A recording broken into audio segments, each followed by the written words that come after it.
Hi hello friends, best विशेष गोटे गुरुत्वपूर्ण topic रे आपण मानक स्वागत। आपण मानक ये वीडियोटी अति गुरुत्वपूर्ण एइथिपाई देखंतु आपण माने जानिथिबे प्रथम थर पाई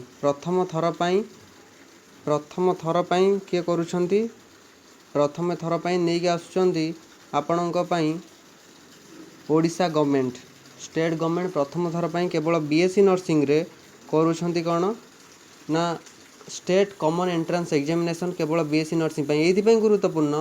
आ पूर्वर जहाँ भी होता से कौन थिला ना क्यारियर बेसिस थिला, किंतु एई थरक प्रथम थर पाई बीएससी नर्सिंग केवल आसी आपण ये देखंतु बेसिक बीएससी नर्सिंग केवल आसी क्यारियर मार्क सिलेक्शन पाई नुह, एथर आसी एंट्रांस एग्जामिनेशन पाई।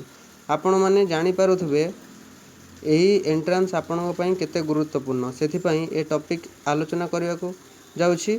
आपण प्रथम जानुथे यार क्वालिफिकेशन कौन रही, क्वालिफिकेशन तो जानी सारी, किंतु बेसिक बीएससी नर्सिंग पाई आपणकर सिलेबस कौन रही, क्या पढ़ी कि आप एंट्रांस एग्जामिनेशन देबे। आप जानते देखो एएनएम जीएनएम पाई आंकर क्यारियर बेसिस सिलेक्शन अच्छी। ये देखो क्यारियर बेसिस सिलेक्शन देइछंती, career basic merit list shall be prepared on the basis of career mark. सेमतिका आपण देखंतु एएनएम पाई भी क्यारियर बेसिस मार्क सिलेक्शन अच्छी, किंतु जेतेबेले आमे बेसिक नर्सिंग कथा होचु, बेसिक नर्सिंग रे बेसिक बीएससी नर्सिंग पाई आपण मानकर अच्छी कौन conducted through online and conducted at various centres across Odisha. ओडिशार विभिन्न स्थान रे विभिन्न सेंटर रे एग्जामिनेशन होबा को जाउअछि। आउ एथिरे 100टी मल्टीपल चॉइस क्वेश्चन आसीबो एवं एथिरे सबुठु बढ़िया जिनस गोटे अच्छी एथिरे कौन ना नेगेटिव मार्क नाही। गोटे भल जिनस ये अच्छी कौन ना नेगेटिव मार्क नाही, नो नेगेटिव मार्क।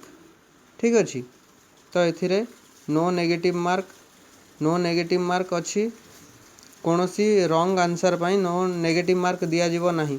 एवं एथिरे सिलेबस कथा यदि आमे देखिबा कौन कौन सिलेबस रोची ना फिजिक्स केमिस्ट्री बायोलॉजी आ इंग्लिश ये चार्टा रोची। जदि आपण माने टेस्ट पेपर किनिछंती भल कथा, जदि न किनिछंती ताहले एही चैनल रे आमे डिस्कस करिबा। देखंतु फिजिक्स केमिस्ट्री बायोलॉजी आउ इंग्लिश आउ सहित अच्छी एप्टीट्यूड फॉर नर्सिंग एप्टीट्यूड अच्छी। सबूर 20 मार्क लेखाएं 5टा सब्जेक्ट आसुची 100 मार्क आसुची।